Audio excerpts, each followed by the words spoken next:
አዲስ አበባ ጉዳይ የኦሮሚያ ክልልና የፌደራሉ መንግስት ክርክር ገጥመዋል። የታሪክ አጠላዎች የውርደት ጥግ አቡነ ናትናኤል ስለ ኢትዮጵያ ተናገሩ።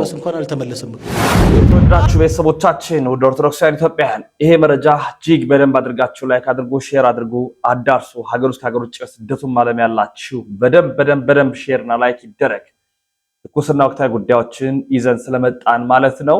በመጀመሪያ መረጃችን የምናሳያችሁ ኦርቶዶክሳውያኑ ፍትህ ለባትራ ሲሉ ተሰምቷል።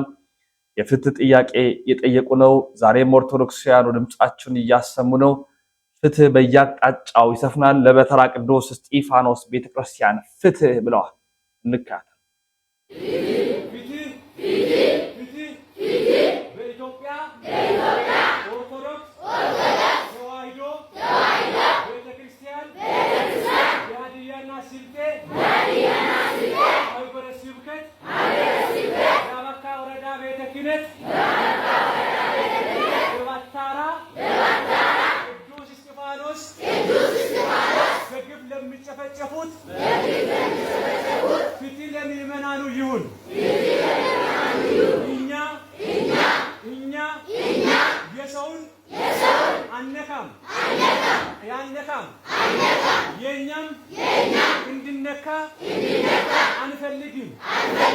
አንፈልግም በዚህ ጭፍጨፋ ላይ የሚሳተፉት አካል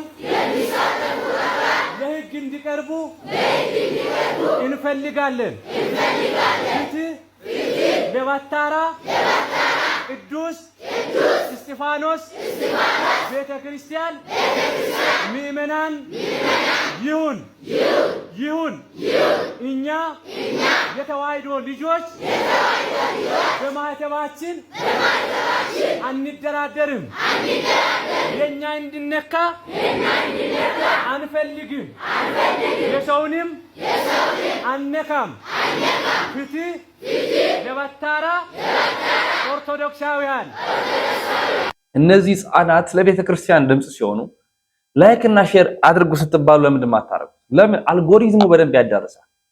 የእናንተ ላይክ ማድረግ፣ የእናንተ ሼር ማድረግ እናንተ እንደምታስቡት የሆነ ነገር ለመሰብሰብ ገንዘብ ለማግኘት ምናምን ሊመስላችሁ ይችላል።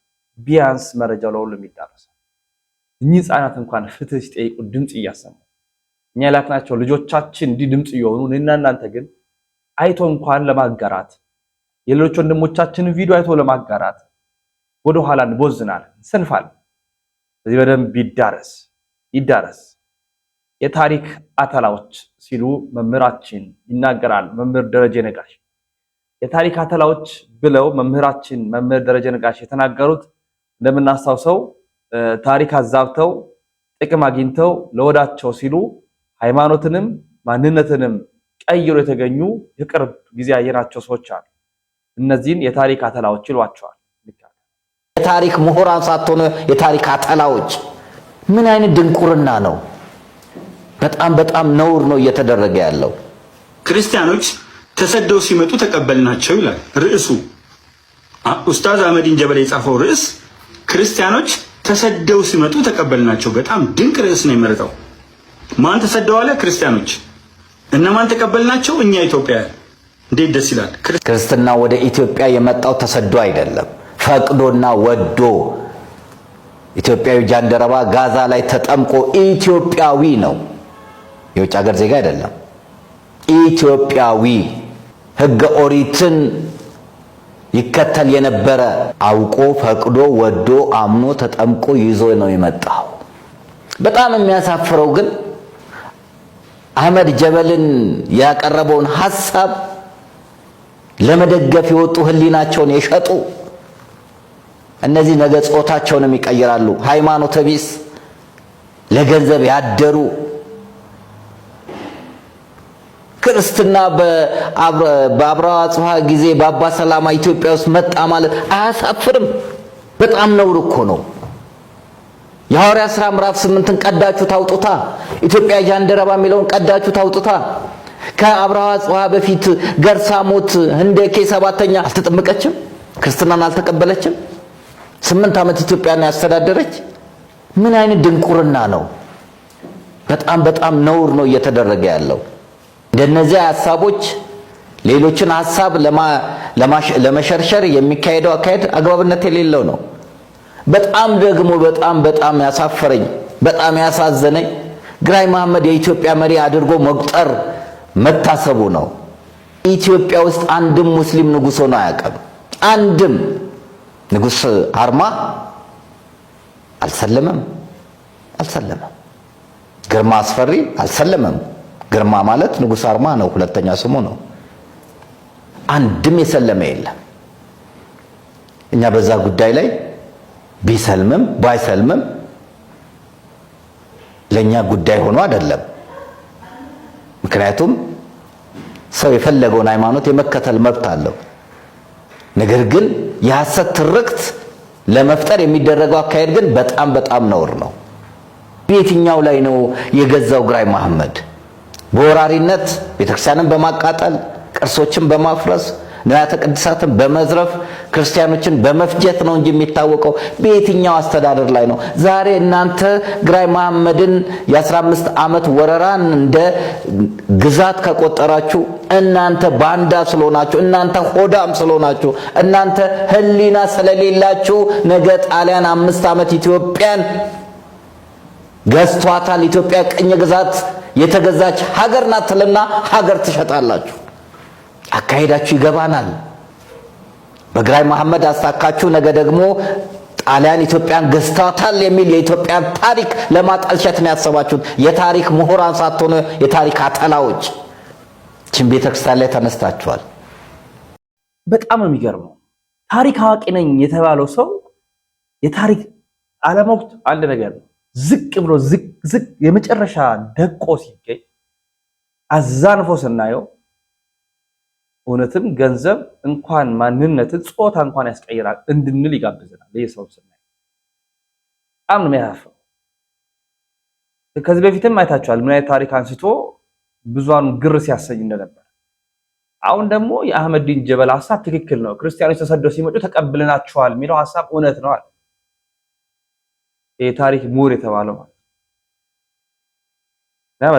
በጣም እውነትም የታሪክ አተላዎች የሚለው በደንብ የሚገልጸው ሰው ነው። በደንብ ወደ ቀጣይ ምርጫችን ሳመራ አቡነ ናትናኤል ስለ ኢትዮጵያ እንዲህ ይላል። ቅዱስ ጳውሎስ እንኳን ክርስትናን ከመቀበሉ አስቀድሞ ኢትዮጵያ ኦርቶዶክስ ተዋሕዶ ቤተክርስቲያናችን ክርስቶስን ተቀብላለች ይላል። ኢትዮጵያ እኮ ክርስትናን ስትቀበል ሐዋርያው ቅዱስ ጳውሎስ እንኳን አልተመለሰም። ክርስትናን ስንቀበልኝ አሳዳጅ ነበር እሱ እንኳን ያን ጊዜ።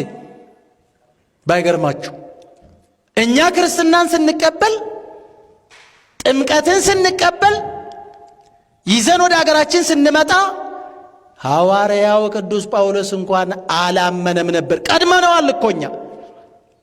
አዎ ከዛ በኋላ ቀስ ብለን ደግሞ በብሉይ ኪዳን ትልቁን የሃይማኖት መገለጫ የሙሴን ጽላት ወደ ሀገራችን እንዳመጣ ነው።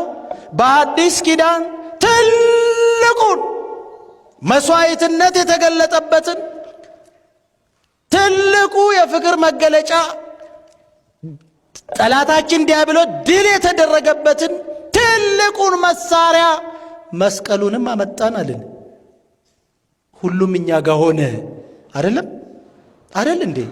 ትልቁ ነገር ክርስቶስ ራሱን ሰውቶ ዓለምን ያዳነበትን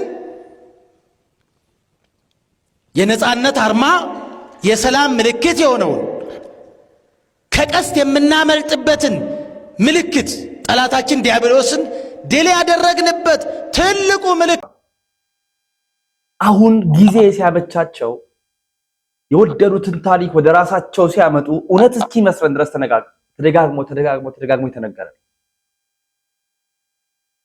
622 ኤዲ ከክርስቶስ ልደት በኋላ በነብዩ መሐመድ ተብሎ እንኳን ታሪክ ተምሯል። የራሳቸው ታሪክ ላይ ራሷል ነብዩ መሐመድ ብለን ምንጠራው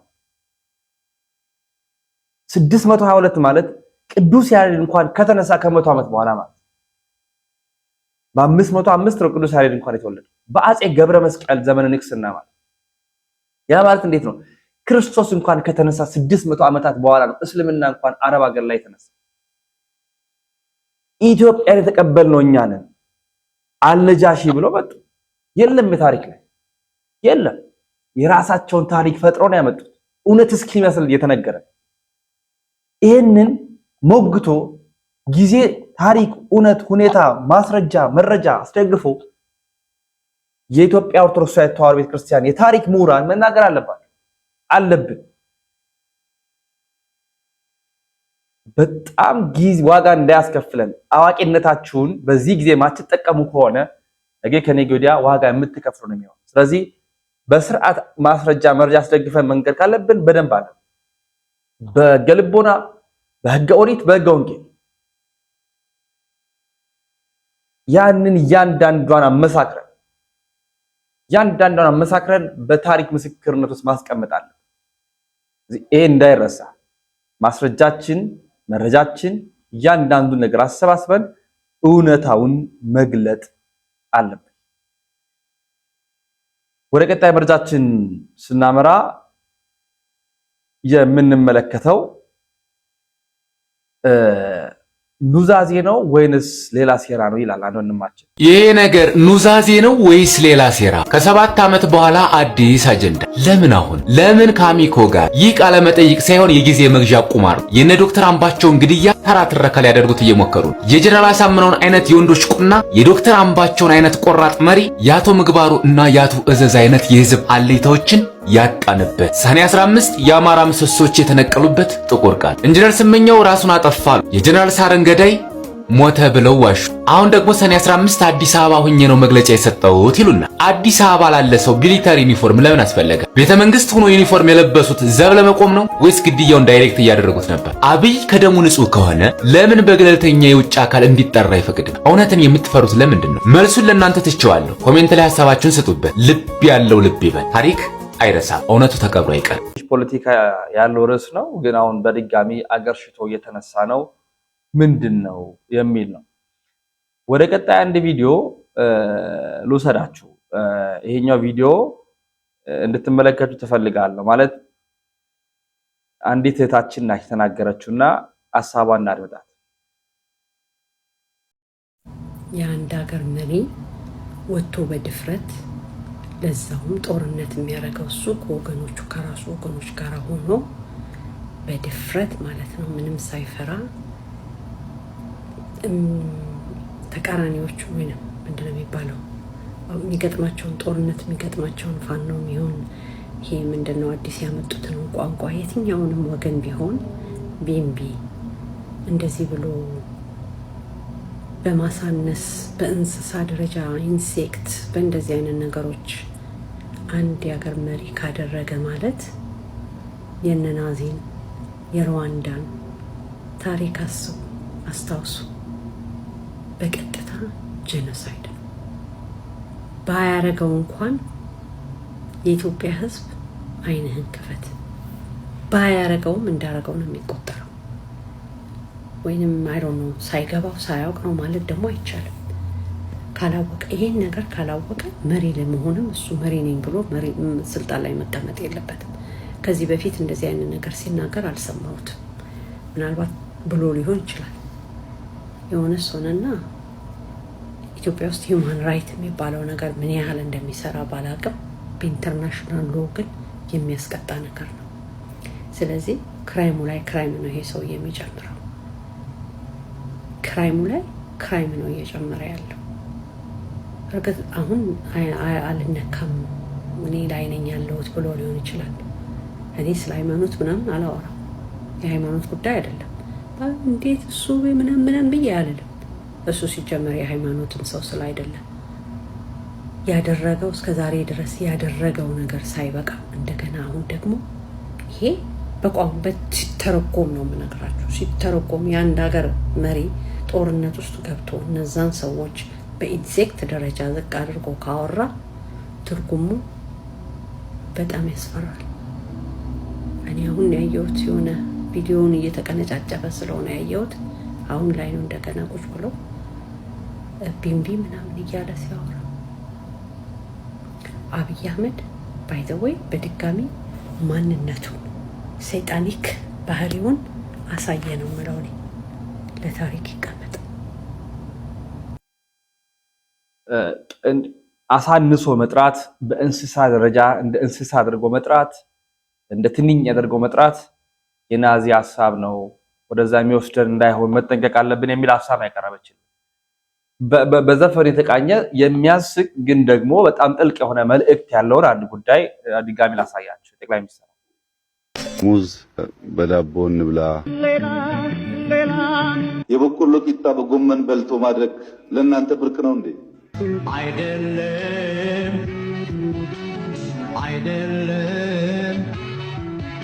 የኦርቶዶክስ ቤተክርስቲያን ለኛ ለኢትዮጵያውያን ክብራችን ናት።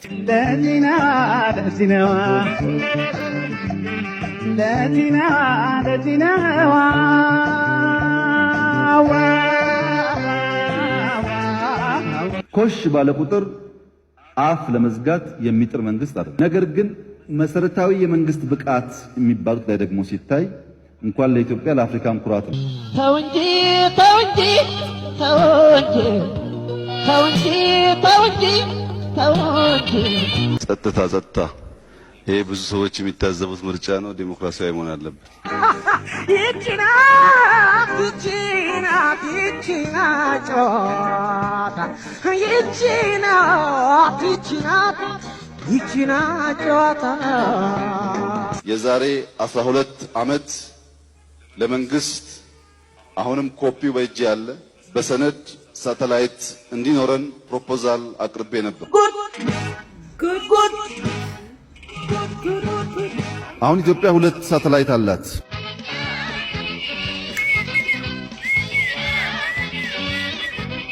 ከጅቡቲ መንግስት ጋር ያደረግነው ድርድር እና የተግባባንበት ፓይፕ ዝርጋታ በ2 ዓመት ጊዜ ውስጥ እንዲጠናቀቅና ለኤክስፖርት የተፈጥሮ ጋዝ ማቅረብ እንድንችል ነው። ያንተ ያለ በረረኝ፣ ያንተ ያለ ገልግለኝ፣ በቃ ሰለኝ።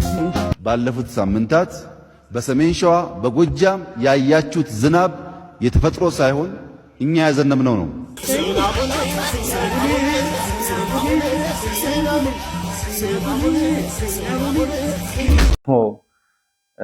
የሆኑ መልእክቶች ስላሉት ነው። ሌላው የምክክር ኮሚሽን ጋር በተገናኘ ያለውን ሐሳብ ከማቅረቤ በፊት በአዲስ አበባ ጉዳይ ላይ የነበረውን ነገር ላስቀምጣችሁ። ግን አዲስ አበባ በዚህ ጊዜ አጨቃጫቂ የሆነች የመጣች ከተማ ሆናለች። የኔ ነው የሚል የባለቤትነት ጥያቄዎችም አሉና ምናልባት አዲስ አበባ በእርሷ አቋም የማነች የሚለው ላይና አዲስ አበባ የማናት የሚል ጥያቄ አንስተዋል። እንግዲህ በመሰረቱ አዲስ አበባ የማናት የሚል ጥያቄ በእኛ ደረጃ አንስቶ መወያየት አሳፋሪ ነገር። አዲስ አበባ የማናት የማን አይደለችም ብሎ የሚከራከሩ ሰዎች ምንድነው ከጭንቅላታቸው ጀርባ አስቀምጦ ስለዚህ ጉዳይ የሚነጋገሩት የሚለውን በራሱ አውድ ማየት ያስፈልጋል። ምን ታስቦ ነው የማናት የሚባለው? አዲስ አበባ ከተማ የማን ትሁን የሚለው ጉዳይ በሀገራዊ ምክክሩ ላይ ትልቅ አጀንዳ ሆኖ እንደቀጠለ ነው ተባለም። ከሲዳማ ክልል መንግስት አካላት ተወካይ የሆኑት አቶ ደምሴ ደንገሶ ለሸገር ሬዲዮ እንደተናገሩት አዲስ አበባን በተመለከተ አንዳንዶች ወደ ኦሮሚያ ትካለል፣ ሌሎች ደግሞ ራሷን ችላ ክልል ትሁን የሚሉ ምክረ ሀሳቦችን ማቅረባቸውን ተናግረዋል። አዲስ አበባ የሁሉም ብሔር ብሔረሰቦች ስለሆነችና የዓለም የዲፕሎማሲ ማዕከል በመሆኗ ተጠሪነቷ ለፌዴራል መንግስት ይሁን የሚል ምክረ ሀሳብ መቅረቡን ያነሱት ተሳታፊው ከተማዋ መሃል ኦሮሚያ ላይ ስለሆነች ወደ ኦሮሚያ ትካለል የሚሉ ሀሳቦችም መቅረባቸውን አስረድተዋል። እናንተ ስለ ጉዳዩ ምን ትላላችሁ? ለተጨማሪ መረጃ ፎሎ ማድረጋችሁ እንዳዘነጉ። ኢትዮጵያ የማን ናት? የብሔር ወይስ የዜጋ? አነጋጋሪው የብሔራዊ ምክክር መድረክ ይህንን ታላቅ ጥያቄን ይዘው መጥተዋል። እኛና እነርሱ የሚለው ትርክት ይብቃ ተብለዋል።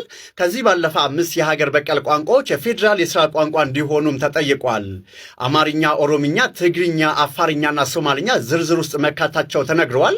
ከውጭ ደግሞ እንግሊዝኛን ጨምሮ አረብኛና ቻይንኛም ይጨመሩ የሚል ሐሳብ ቀርበዋል። ይሁንና ከውጭ ይቅረቡ የተባሉት ሐሳቦች ቋንቋችንን ያጠፋል በሚል ክርክር ክርክርም አስነስቷል። ለመሆኑ እናንተ ሀገር የማናት ብላችሁ ታስባላችሁ? የብሔር ወይስ የዜጋ?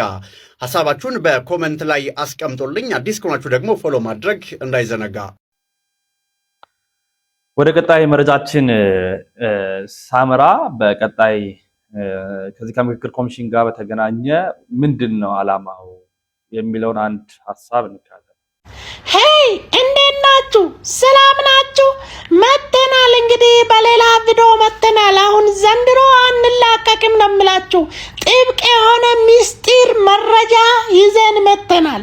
ይህንን መረጃ ሳንናገረው ብናልፍ ማለት ነው እንደው ሀገርም ይቅር አይለንም፣ እዝጌር ራሱ ይቅር አይለንም።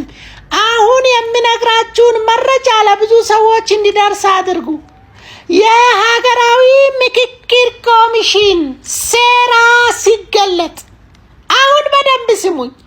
የምክክር ኮሚሽን ሊደረግ የተፈለገበት መንገድ 4000 ሰው የተሳተፈበት የምክክር ኮሚሽን ትልቁ አሸንዳ ምን እንደሆነ ልንገራችሁ፣ ነግራችኋለሁ፣ ችግር የለም።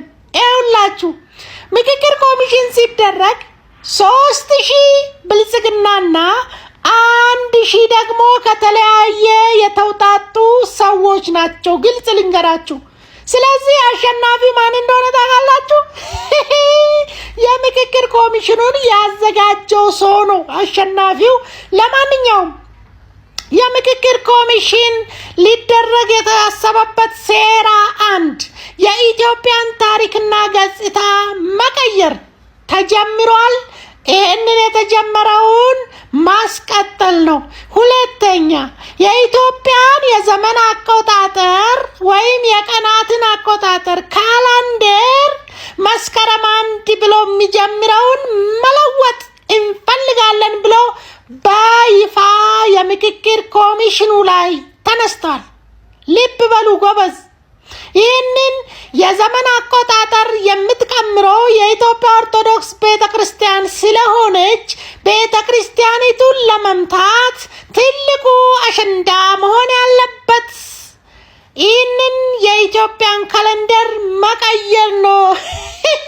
ወዮ ድንቄም መቀየር። ለነገሩ ይሄ ተነስቷል። ለማንኛውም ውይይት ላይ ነው ያለው ተብሏል። ሶስተኛ የኢትዮጵያን ባንዲራ በተመለከተ የኢትዮጵያ ባንዲራ ሙሉ ለሙሉ እንቀይረዋለን ወይ ደግሞ በባንዲራው ላይ ወይ የብሔር ብሔረሰቦችን ልክ እንደ አሜሪካን የብሔር ብሔረሰቦችን አሜሪካ ሁሉንም ስቴት ያካተተ ስላደረገች ወይ የኛም እንደዛ 13 ነው 12 ነው ያሉት እነሱን እናካትታለን ወይ ደግሞ እርግብ እናረጋለን አምባሻውን አንስተን የሚልም አለ። ሙሉ ለሙሉ ይቀየር የሚልም አለ። ይሄ በሶስተኛ የተደረገ የውይይት አሸንዳ ነው። ሌላው ልንገራችሁ የኢትዮጵያን ስም መቀየር ነው። ወይኛው ደግሞ በጣም የሚገርምና በጣም ድንቅ የሚለኝ ነገር ነው ማለት ነው። ምን ይላል? የኢትዮጵያን ስም መቀየር ማን ልትሉ ይሆን? ማን ነው የምትሉት?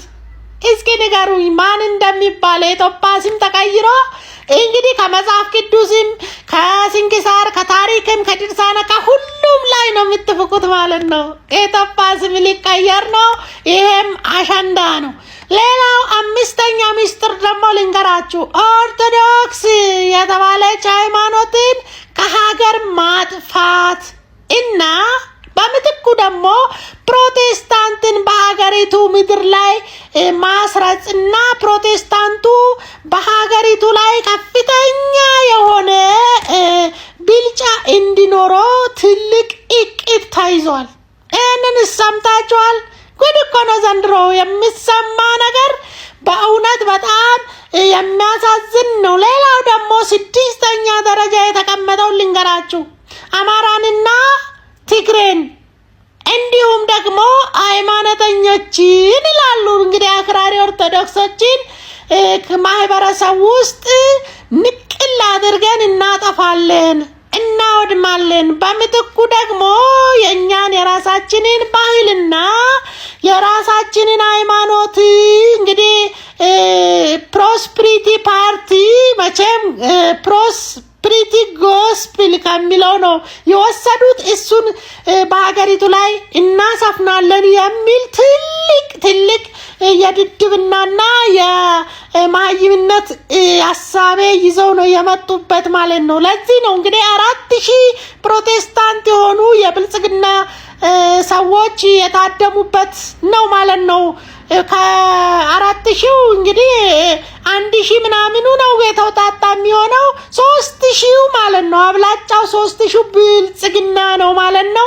ይሄንን እናደርጋለን ብለው እየተወያዩ ነው። እስቲ ኮሜንት ላይ እናንተ አስቀምጡልኝ በኮሜንት ሀገር ትቅደም ባንዲራ የሚባለው ነገር እንዴት ይታያል የሚባለውን እስኪ ሁላችሁም ኮሜንት ላይ የምክክር ኮሚሽኑን ጉዳይ በቀጣይ ደግሞ ሌላ ሚስጥር ነግራችኋለሁ። ፍሎ እያደረጋችሁ እስኪ ቶሎ ብላችሁ ወደ ተሻለ እንትን ፍሎ እንድንደርስ አድርጉ። ሎሚ ሚዲያ ነኝ። ሎሚ ሚዲያ ከሁሉም ከማንም ከሎሚ ሚዲያ ላስ የሚያመልጥ የለም። እንልሳለን፣ ማንኛውንም መረጃ እናጋልጠዋለን።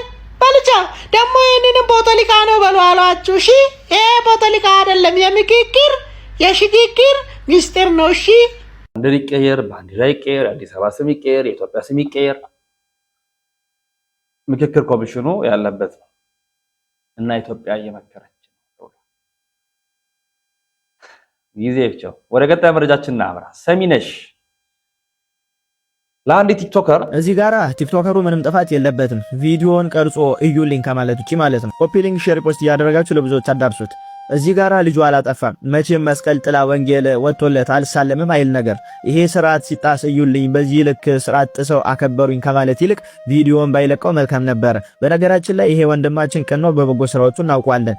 እኔ ግን መናገር የምፈልገው እነርሱን ነው፣ ማለትም መስቀል ጥላውንና ወንጌሉን የያዙትን ሰዎች ማለት ነው። መጠየቅ የምፈልገው ነገር አለ። ከብፁዓን ሊቃነ ጳጳሳት ውጪ ከመቼ ወዲህ ነው ምዕመናን ቤተክርስቲያን ሲመጡ እናንተ ለምዕመናን መስቀል ጥላና ወንጌል ይዛችሁ መውጣት የጀመራችሁት? ይሄን ስርዓት እስኪ የተመጣችሁት? በነገራችን ላይ ስውሯ ማርያም ቤተክርስቲያን ውስጥ የሚደረግ የስርዓት ጥሰት ይሄ ብቻ አይደለም። መጨረሻ ላይ እናየዋለን። ቀድሞ ለአንድ አመንዝራ ለሴጣን ባሪያ ለሆነች ጋለሞታ ሴት ታቦት ይዘው ወጥተው ቤተክርስቲያንን አዋረዷት በፊት። እንዲሁም ባለፈው አዲስ አበባ ላይ አንድ የሴጣን አገልጋይ ከውጭ ሀገር መጣ ብለው ጥላና ወንጌል መስቀል ይዘው ወጡ። ያውም ክርስቲያን ላልሆነ ሰው እንዲያደረጉ ያን በዝምታ ታለፈ። ይሄ ሁሉ በዝምታ ስለታለፈ ይሄው ዛሬ በየአድባሩ አንድ ታዋቂ ሰው እንዲሁም የገንዘብ ምንጫችን ነው ብለው ያሰቡት ሰው ከመጣ ስርዓቱን ጠብቀው እግዚአብሔርን ከማስደሰት ይልቅ እግዚአብሔር ይክፋው ስርዓቱ ገደል ይግባ ብለው ሰውየውን ለማስደሰት የሌለ ያልነበረ የማይገባ ስርዓትን ሰርተው ይሯሯጣሉ። ከየት አመጣችሁት ቢባሉ ከየትኛው የስርዓት መጽሐፍ አገኛችሁት ቢባሉ መልስ የላቸውም። ለተንኮል ይራቀቃሉ እንዳለ ኢሳይያስ ነገም ጥፋት ነው ብሎ ይቅርታ እንደመጠየቅ ይቺን ጥፋታቸውን ለማጽደቅ ካባ ለብሶ ሻሹን ጠምጥሞ መስቀሉን ጨብጦ ድምጻቸውን አጎርን ነው ልጆቼ ይሄ ስራ ልክ ነው ብለው የሌለ ስርዓት ለመስራት እና ለመናገር ቪዲዮ ሰርቶ ይመጣሉ። እናንተ ሁሌ ሰው አጥታችሁ ብለው ጥፋቱን ወደኛ ገልብጠው ጉዳዩን አዳፍነው ዘግቶት ይሄዳሉ። የሚጠይቅ የሚገደው ምን የለምና ህዝብ እውቀትን ከማጣት የተነሳ ጠፍቷል የተባለን ህዝቦች እኛ ነን። ምንም ይሁን ምን የማይገደን ቆብ የደፋ ሻሽ የተመጠመ ኩታራ የሚያላግጥብን የሚጫወትብን ህዝብ ማለት እኛ ነን። እንዲሁም በዚህ ስውሯ ማርያም የሚፈጸመው ለገንዘብ ተብሎ የሚደረገው የስርዓት ጥሰት ይሄ ነው የማይባል ነው። ለምሳሌ ይሄን ቪዲዮ አይተን እንምጣ። የቅቤ እምነቷ በኩንታል ከመርካቶና ከጫጫ ነው የሚገባው። እመቤቴ በስመ አብ ወልድ መንፈስ ቅዱስ ብሎ የሚባርከው ካህን የለም። ቀጥታ ቢሮ ነው የሚገባው። ከዛ ቢሮ ውስጥ ይገባል። ይሄ ያለ ጎረምሳ ተወኝ እንደው በአካውንት የሚገባው የጉዞውን ምንም ያው ደምረብ ገንዘብ ይበላል። ሽባ አድርገን እናስቀምጥሻለን አቅም አለን አለችኝ። ቤተክርስቲያን ድፍት ቢል ምዕመናን ድፍት ቢል ጉዳዩ አይደለም። ዋና አስተዳዳሪም አሁን በገንዘብ ስለዞሩ ስለምዕመናን ጉዳያቸው አይደለም። እሳቸው ስልካቸውን ይዘው ዙሪያው አንተ ኪዳን ታምረ ማርያም እኮ እንዲነበብ አይፈልጉም። አይነበብም። ታምናለህ? ይሄ ሁሉ የሚደረገው በዚሁ ገንዘብ ወዳጅ በስውሯ ማርያም አስተዳዳሪ አማካኝነት ነው። የሚናገራቸውን ሰው እንዲያሳስራሉ። እነዚህ ቲክቶከሮችም ይሄዱት የተሰራውን የገቢ ምንጭ ሆኖን ለሱ የሚከራየውን አዲሱን አዳራሽ ለማስተዋወቅና እንዲሁም ለመለመን ነው። ተመልከቱ። አንድ አመት በፊት የገቢ ማሰባሰቢያ በቀጥታ ስርጭት ወደ እናንተ አድርገን ከ26 ሚሊዮን ብር በላይ መሰብሰቡ ይታወቃል። የዛሬ ዓመት ያሳየናችሁ ይህ ህንጻ አሁን ላይ ተጠናቆ ሱባኤተኞችን፣ ጸበልተኞችን እያስተናገደ ነው። ይሄ ሁሉ ልማት እየተሰራ የሚገኘው እዚሁ ገዳም ባሉ አባቶቻችን ነውና የሰጣችሁትንም ገንዘብ ወደ ልማት እየቀየረ ስለሆነ ከታች ባለው አካውንት የምትችሉትን እገዛ አድርጉ።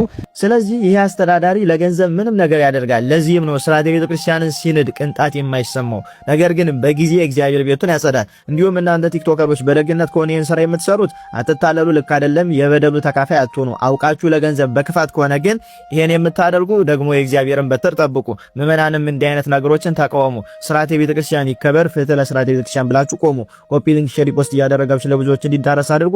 ይሄ እኮ ትንሽ የስርዓት ጥሰት ነው። ለምንድን ነው ይሄን ያህል የምትናገራቸው ካላችሁ እቺ ትንሽ ስርዓት ጥሰት አይደለችም፣ ትልቅ የስርዓት ጥሰት ነው። የሌለ ስርዓት እየሰሩ ቤተክርስቲያንን እያጠፉ ያሉ እንደነዚህ አይነት ሰዎች መወቀስ መከሰስ መቻል አለባቸው ለማለት ነው። ለብዙዎች እንዲዳረስ የሚችሉት ነገር አድርጉ። ይቆያል። ገንዘብ ለመለመን ታቦት ይዞ ይወጣል።